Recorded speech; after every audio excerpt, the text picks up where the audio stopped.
السلام عليكم ورحمة الله وبركاته. ازيكم عاملين ايه؟ يا رب تكونوا بخير وبألف صحة وسلامة، ويا رب ما تقطع لنا عادة. خلينا نقول كل سنة وحضراتكم طيبين بمناسبة عيد الفطر المبارك. طبعا كلنا زعلانين وكان نفسنا نفرح. انا بقى واحد من الناس ماليش دعوة. كابتن محمود الخطيب المسؤول، كابتن سيد عبد الحفيظ المسؤول، مش عارف مين المسؤول، مش بتاعتي. في نفس التوقيت الناس اللي بتعمل العقود بتاعت المدربين، ليه يا جماعة كده؟ انتوا دارسين قانون فعلا ولا ايه الدنيا؟ يعني كولر بندفع له فلوس، يس روب لو مشي هندفع له فلوس، ريبيرو هندفع له فلوس. ليه هو احنا جايبين المديرين الفنيين الاجانب عشان نقعد ندفع لهم فلوس؟ يعني هم افرض طلع المدرب وحش، هو انت بتأمن المدير الاجنبي مش بتأمن النادي بتاعك؟ مش بتأمن النادي الاهلي ازاي؟ اعقلها لي. عقد بيني وبين حضرتك كده، انت بتأمني ومش بتأمن نفسك. طب ازاي؟ ما انت بتشتري يا باشا بطيخة، ممكن تطلع حمرة وممكن تطلع قرعة، ممكن تطلع حمرة وممكن تطلع قرعة. انت دلوقتي ضامن منين؟ مش ضامن. وخلي بالكوا، ده برضو سبب من اسباب ان اداره النادي الاهلي بعد ما مشي ريبيرو جابوا الكابتن علي ماهر وحاولوا يتفاوضوا معاه.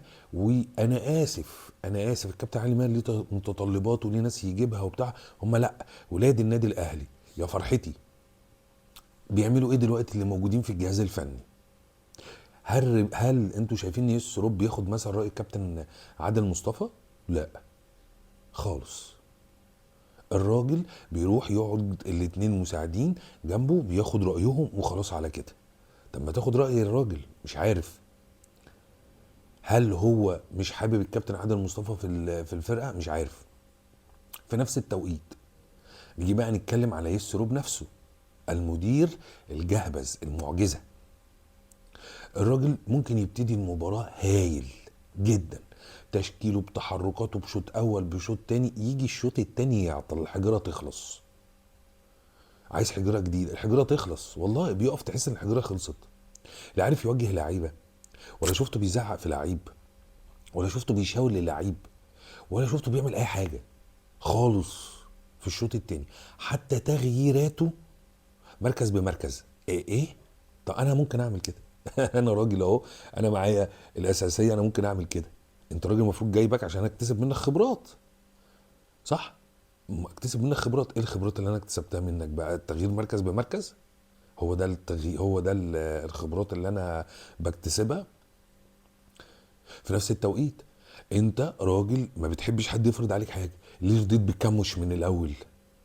هتقولي يا مش انا اللي جبته، انت رضيت بيه. انت رضيت بيه، ليه رضيت بيه من الاول؟ يعني عندي كاموتش، عندي محمد شريف، عندي مروان عثمان، تمام؟ عندي التلاتة دول مفيش ولا واحد فيهم كويس؟ بلاش يا سيدي. انت كمدير فني انت تقدر تعمل ايه؟ توظف. تقدر غير توظف اللعيبة، بلاش. تقدر ترفع من مستوى اللعيبة، تقدر ترفع من مستوى اللعيبة. محمد شريف ده كان بيلعب وينجر، كابتن حلمي طولان خده ولعبه مهاجم، الولد مستواه تطور وكان بيتطور. جوزيه كان بيعملها كتير جدا جدا جدا جدا.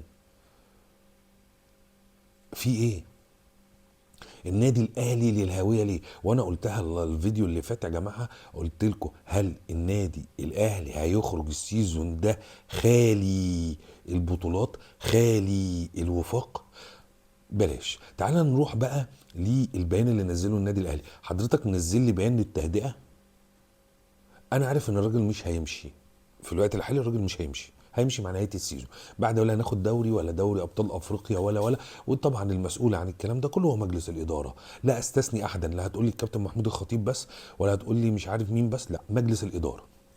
وفي نفس التوقيت لجنه الكره اللي كانت معموله ليه يا جماعه؟ مع احترامي كلهم قامات كبيره جدا جدا جدا، وكلهم كانوا مدربين كبار جدا جدا ولاعيبه كبيره جدا جدا في النادي الاهلي. ليه ما اجيبش لعيبه شباب تواكب العصر؟ الناس اللي بتروح تاخد دورات بره، ليه؟ ليه فاكرها حاضر؟ ليه؟ ومش عيب على فكره، والله ما عيب، مش عيب، دول قاماتنا الكبيره، اهلا وسهلا، فوق راسنا من فوق. ولكن انا لازم اواكب التطور. ما يكونش قدامي لابتوب وانا ارجع لويندوز 98. ازاي؟ ازاي يعني؟ ازاي؟ وكابتن هاني رمزي كان موجود في لجنه السكاوتنج، وراجل كان شغال كويس، مشيته. اسامه هلال، معلش مع احترامي للاستاذ اسامه هلال والباشمهندس اسامه هلال، عمل لي انا من بعد الباشمهندس عادل القيعي مش عارف اجيب صفقه عدله يا جماعه خالص. هات لي كده حضرتك صفقه كويسه جت بعد مثلا، هنقول نعتبر وليد ازارو صفقه كويسه، مش هقول من بعد فلافيو، مهاجم كويس من بره بعد وليد ازارو غير وسام ابو علي؟ مفيش. تعال نخش بقى على الادهى من كده. الادهى من كده يا صديقي العزيز، قطاع الناشئين بتاعك كان مطلع مين في فتره من الفترات؟ مطلع منتخب مصر، كان مطلع مين؟ عماد متعب، حسام غالي، وائل رياض، شريف اكرامي. ده قطاع الناشئين بتاع حضرتك. قطاع الناشئين دلوقتي مطلع لك مين؟ مفيش. حتى اللي انت طلعتهم مشيتهم. يعني محمد عبد الله لعيب كويس جدا جدا جدا، وديته سيراميكا كليوباترا وظلمته. في نفس التوقيت بلال عطيه وديته فين؟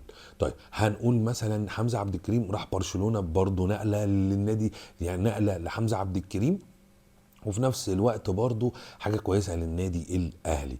طيب هيثم اللي راح البرتغال اللي انت جبته من زد ما طلعتوش ليه؟ تمام. فين انت بقالك زمن الزمن بتدور على باك شمال؟ فين قطاع الناشئين بتاعك؟ فين قطاع الناشئين في الباك اليمين؟ فين؟ انا عايز باك يمين يوحد ربنا يا جماعه. لغايه دلوقتي الناس بتقعد تقول على محمد هاني الناشئ، محمد هاني داخل على 31 سنه، او هو كمان داخل على 32 سنه، الناشئ المعتزل. خلاص الراجل خلاص يعني بيقفل عشان يعتزل، انتوا تطلقوا عليه ناشئ. ناشئ مين يا جماعه؟ عمرو الجزار، فين عمرو الجزار؟ دافعين فيه 6 مليون عشان يجي يقعد على الدكه. يا فرحتي يا فرحتي. غير طبعا المقلب اللي اسمه كاموش، يعني ده مش عارف اقول ايه. ما الترجي اهو، شفت المهاجم بتاع الترجي؟ شفته؟ شفته ولا ما شفتوش؟ اهو مهاجم وسعره بخس، مفيش. احنا مش عارفين، نادي الاهلي مش عارف يجيب مهاجم. متخيل حضرتك؟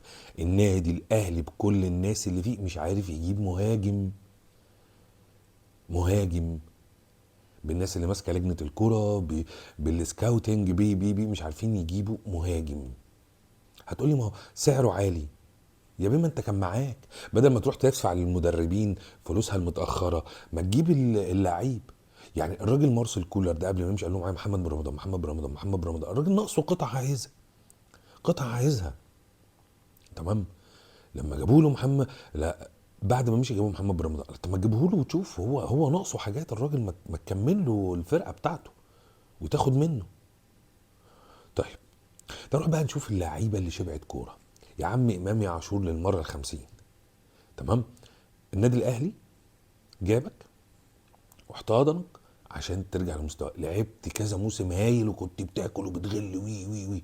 دلوقتي بتلعب باستهتار. يا باشا عندك عرض، هات فلوسك وتوكل على الله. عمر النادي الاهلي ما بيقف على حد خالص خالص بتاتا. يا عم اشرف بن شرقي، سيبك من القصه والشعر، وعلى جنب ويمين وشمال، والعب كوره. العب كوره توحد ربنا. مش هتلعب كوره، هات عرض رخر وتوكل على الله. مع السلامه، مع السلامه. خلاص. يا عم اليا ديانج، لعبت شوط هايل. الشوط التاني الباتري ميموري بتاعتك مفيش بطاريه، خلاص. برضو عايز تتوكل على الله، اتفضل على طول. يا جماعه النادي الاهلي جاله فتره من الفترات اللعيبه الكبار تمردت، راحوا ماشيين اللعيبه الكبار ومطلعين اللعيبه الصغيرين، وكسبوا بيها ساعتها ماتش الزمالك. والزمالك كان في عتاوله ساعتها، ساعتها. بصراحه بصراحه احنا مش عارفين نلاعب الترجي في اسوأ حالاته. يعني كمان ايه، الترجي مش واقف على رجليه، فرقه عاديه خالص، وانت عندك اسامي مش تخض. دي تفزع، دي تفزع. الاسامي الاسامي اللي عندك.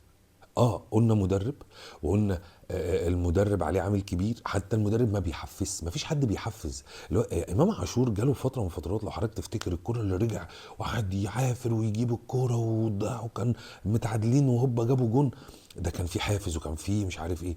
اللعيبه دلوقتي الكوره اتقطعت ما بيرجعش يجيبها عادي. يعني ايه المشكله يا باشا؟ اتقطعت، ايه المشكله؟ إيه اللي فيها يعني؟ وده سبب من اسباب ان مفيش كباتن او كابتن جوه الملعب، مفيش قائد جوه الملعب. ما انت مشيت عمرو السولية ومشيت علي معلول وظلمت قفشه ومحمد عبد الله، ظلمت لعيبه كتير على فكره، خلي بالك يعني. النادي الاهلي السيزون ده ظلم لعيبه كتير. هتقول لي ازاي؟ اقول لك تعالى بص السيزون اللي فات، افريقيا اللي فاتت، انت كان السكور شيت بتاعك اقل من كده، وفي نفس الوقت كان عندك رامي ربيعه. طب بدل ما رامي كان طالب مثلا 30 ولا 60، يا عم تدي رامي خليه يقعد، اهو احسن الموجودين. رامي ربيعه انا لسه ما شفتش عمرو الجزار، ما اقدرش احكم عليه بصراحه. تمام، ماشي. طيب كل اللعيبه اللي طلبت زياده انت رحت ممشيها، مشيتها وجبت لعيبه تانية. شفت؟ ها، وصلنا لغايه فين؟ بنعمل ايه؟ مفيش. من اول السيزون بعد ما مشيان وسام ابو علي مش عارفين نجيب مهاجم، مش جايبين مهاجم، والله ما في مهاجم، مفيش. تخيل منتخب مصر بالاسماء اللي نزلت ما فيهاش مهاجم النادي الاهلي، اللي على طول السنين فيه مهاجم للنادي الاهلي. النادي الاهلي باللعيبه اللي جت الاسماء والارقام بتاعتها مش عارفه تاخد لا دوري ابطال، لا عارفه تنافس على دوري، ولا عارفه تنافس على كاس. ده برضو ذنب عمر كمال اللي انت مشيته. عمر كمال احنا بنتمشي على باك يمين. تمام. مش بس كده، انا واحد من الناس اهو، يعني انا مش عارف اقول ايه بصراحه ربنا، يعني انا واحد من الناس محروق دمي. انا محروق دمي، انا يعني مصدقت ان انا هديت بصراحه. عندك كل الامكانيات مش عارف تعمل حاجه في فريق ما فيهوش كل الامكانيات بتاعتك دي، وماشي بسم الله ما شاء الله زي الفل، زي الفل. لا عندك قائد، ولا عندك اوضه لبس مظبوطه من جوه حد يظبط اوضه اللبس، ولا عندك حد جديد وحازم قصاد اللعيبه يكون قوي زي الكابتن سيد عبد الحفيظ. مفيش. الدنيا خربانه من جوه ومن بره ومن على الخط، ومن على الخط الراجل واقف عامل كده.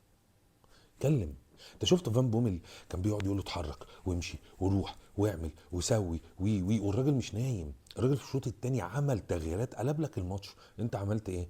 تعالى اطلع بره، انزل، تعالى اطلع بره. باينه جدا اليو ديانج وقع الشوط الثاني، اسحب اليو ديانج. طب بلاش، خلي اليو ديانج. امام عاشور مش في الفورم، مش ماتشه. سبحان الله بيصر على اللعيبه اللي بتبقى مش فورمه ومش في ماتشها ان هي تكمل المباراه. ده الثالث او رابع ماتش على التوالي. اليو ديانج في ماتش، تريزيجيه في ماتش، امام عاشور في ماتش. يعني انت جايب محمد بن رمضان عشان تقعدوا على الدكه الماتشين بره؟ لو مصاب خرجوا بره السكور، وده كان ماتشه. اطلع امام عاشور ونزل محمد بن رمضان؟ مفيش. مفيش. من الاخر بيان النادي الاهلي اللي نزل ده عشان يهدي الجمهور خالص، عشان يهدي الدنيا خالص.